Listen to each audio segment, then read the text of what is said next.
iOS 26 just dropped a spam text killer, autofilter unwanted messages, and keep your chats clean. What the details?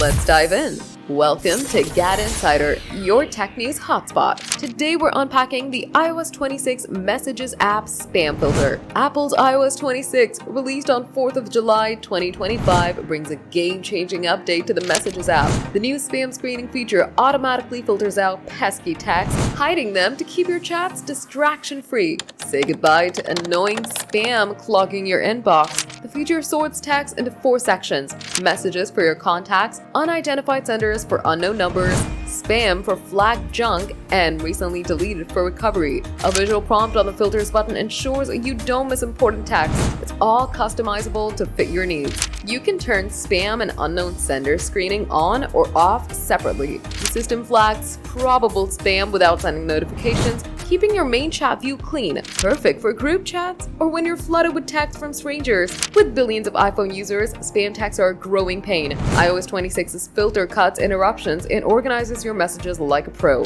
Ex-users are raving, calling it a lifesaver for busy inboxes. Apple's proving they're all about user-friendly fixes. This spam filter is rolling out now with more iOS 26 tweaks expected soon. Apple's doubling down on making messages smarter and less stressful. Stay tuned for more updates to keep your iPhone experience top-notch. Will you use iOS 26's spam filter? Drop your thoughts in the comments, smash that like button, subscribe to GadInsider, and hit the bell for more tech scoops.